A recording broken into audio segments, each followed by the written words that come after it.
Okay, so this podcast will look at the Stephen Lee essay from his book Imperial Germany. It's the essay What Effect Did Economic Changes Have on German Society and Politics between 1871 and 1914. Very useful essay this because it pretty much establishes what the tensions were inside Germany in 1914, just at the moment when World War One broke out.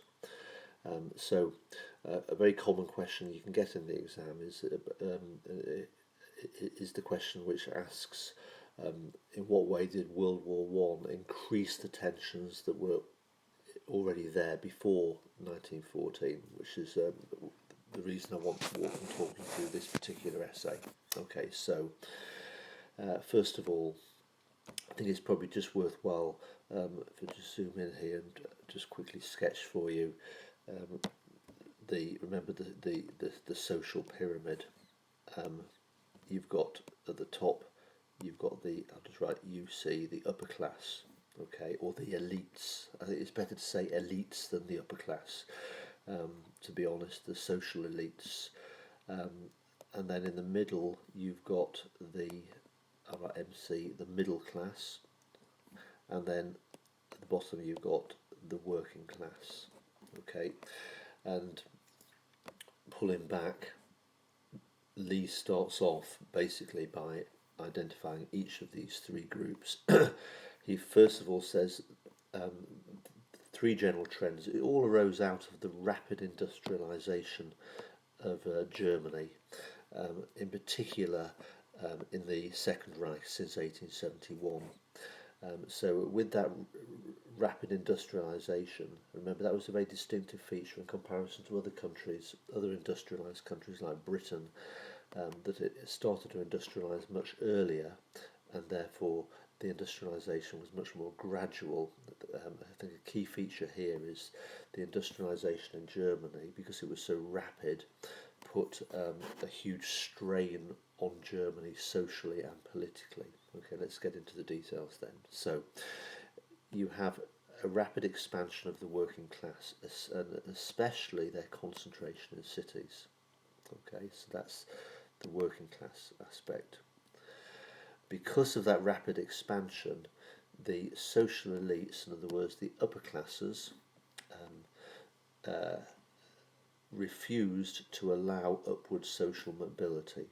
Okay, so the upper classes were very afraid of both the working classes and the middle classes. Both of these classes, the middle classes and working classes, expanded as a result of industrialisation. And so the social elites are kind of hardening of their attitudes. They refused to allow them upward social mobilities. They effectively wanted the upper class wanted to protect their own status against these expanding social classes from below.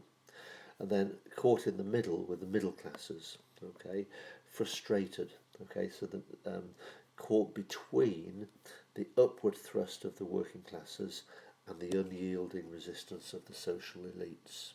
Okay, so what Lee now then does is he basically unpicks those three sentences and looks at each of them in turn. So let's focus first of all on this issue of the expanding working classes. Okay, so the population of Germany generally was expanding. There's some good statistics there. 41 million in 1871 to 65 million by 1911. And a substantial proportion of that expansion were the urban workers. Okay, but the real impact of industrialisation was not the size of the population, it was the distribution of the population.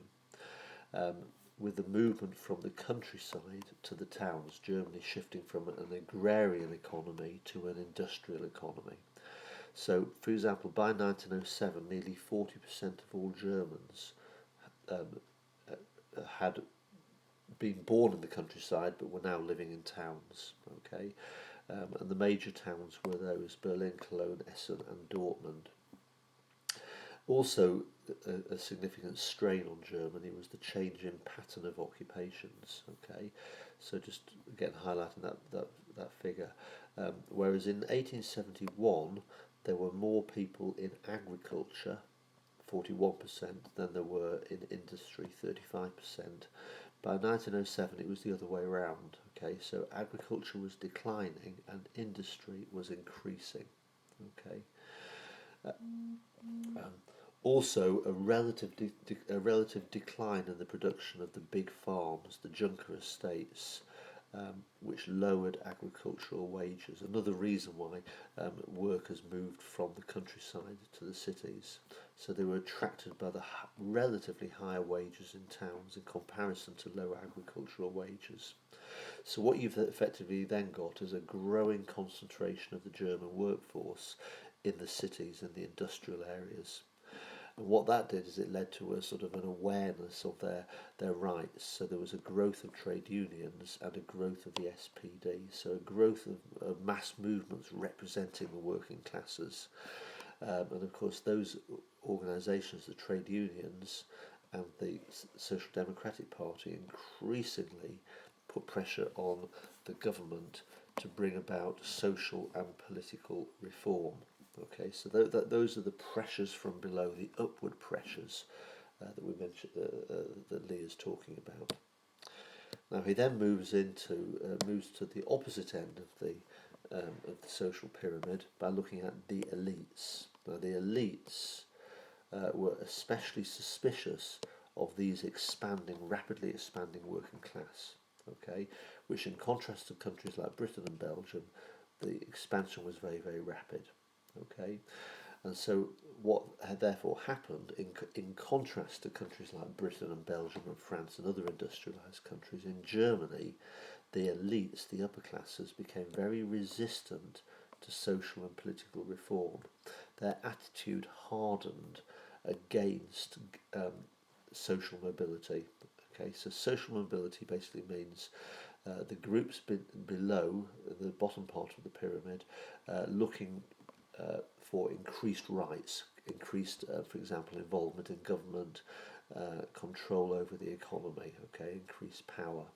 So the upper classes were resistant. They wanted to retain that power for themselves because they were frightened of the expanding working class.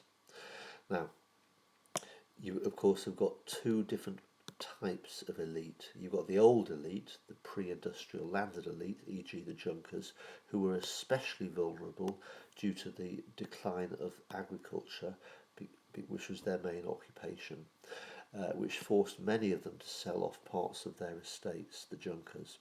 Although, remember, the Junkers continued to keep hold of the levers of power. Okay, although they were big farmers, they held the top jobs in the army, in the civil service, and in government itself. Okay, I mean, ultimately the Kaiser was a Junker as well, but they did feel vulnerable, which is why they wanted to keep hold of the levers of power, what power they did have politically. You've then got the new industrial elites, who by and large they preferred to cooperate with the old elites, and we call that power-sharing Sammlungspolitik, rather than attempt to take over the upper classes, the Junkers. Now that was very different from countries like Britain, Belgium, France, where the middle classes, the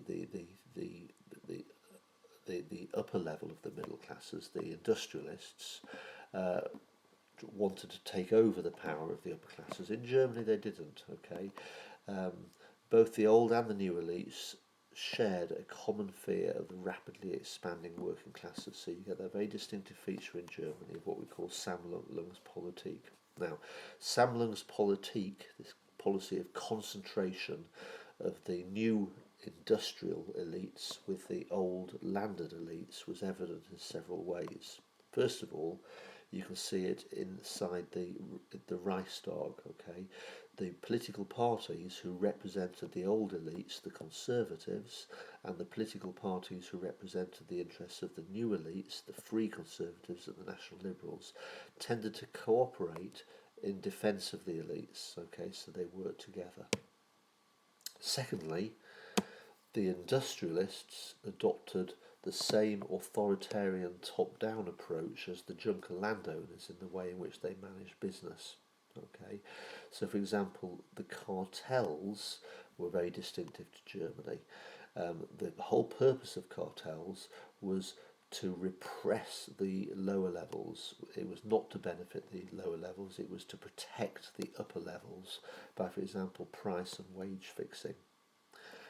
Nice quote there by the historian Bergholm. The purpose of cartels was also to create a very disciplined workforce.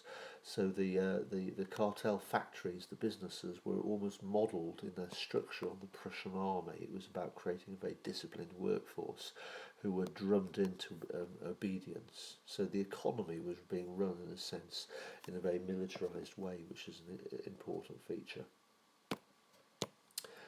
Now again, thinking of that social pyramid, you've then got the middle group, the middle classes. So the distinctive feature here, of course, is the pressures were being applied from both directions. The middle classes were caught in between those two layers. They're caught in between the expanding workforce below that was pushing upwards and the social elites above who were battening down the hatches and were protecting their own interests, were refusing to allow the lower groups, including the middle classes, to rise any higher. Now you've got the two different groups of the middle class. You've got the lower middle class, who comprise the Mittelstand, who comprise small shopkeepers, artisans, and peasant landowners. The main preoccupation of the lower middle class was to retain their class identity.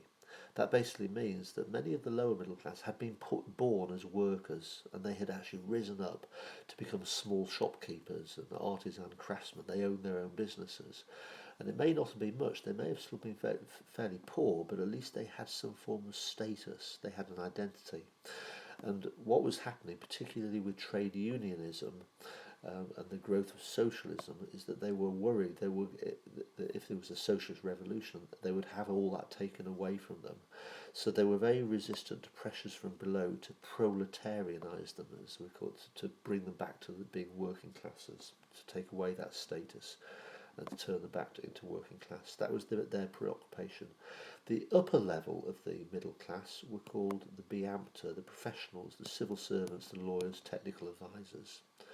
And their main concern was not so much losing their status, although they were worried of that, but their main concern was that they would never be able to rise any higher than they were, because the new elites, the industrialists, were denying them that upward social mobility. Now, the implications of this social diversity, the elites sought to externalise that social pressure, an escape forward sort of policy. We've talked about this by pursuing Weltpolitik, going for colonies, which was a solution they pursued vigorously from 1897. So both the old and the new elites rallied together and they sought Weltpolitik as a solution. Because the aim of Weltpolitik, world politic, getting colonies, was to rally the lower orders, and that was both the working class and the middle classes, channel their attention away from socialism into nationalism by making them patriotic. Nice little quote there by Lee. The political momentum was therefore to pull the lower orders to the right wing to counteract the lure of the left, whether the Social Democrats in the case of the working class or the Liberals in the case of the middle classes. Now, the final key point then is the result of all of that was what we call a social fracturing, a splitting down the middle. The working class became increasingly divided. There were many who were inclined now to overthrow the system. They were the extreme left-wing revolutionaries, as opposed to the majority who continued to want to work within the system rather than overthrow it, to reform it, the moderates. And of course, the moderates were the SPD. Or to be more precise, the SPD, most of the SPD were moderates, but there was a revolutionary wing of the SPD. The middle class was also similarly fractured between revolutionaries and reformists. A significant group of the middle class sought political outlet in the fringe movements of the right. So they were also revolutionary, but they became right-wing revolutionaries. So they were attracted to it. Volkish nationalism, the pressure groups, the pan-German pressure groups on the extreme right, etc., etc. Whereas most of the middle class preferred to adapt to the system and seek reforms within it. So the overall result was a combination of rapid social change, deliberate immobility, and fracturing within the working classes. Okay, significant political repercussions. The elites pursued a diversionary politics, i.e. Weltpolitik. The working and middle classes splintered between radical groups and moderates. If at any time the Reich should give way to another regime, as of course it did in 1919, its legacy would be a series of contradictions. That sort of like fracturing is a key issue. Okay, we've run out of time. I need to stop there and upload this to YouTube, otherwise it won't go. Hopefully that was useful to you.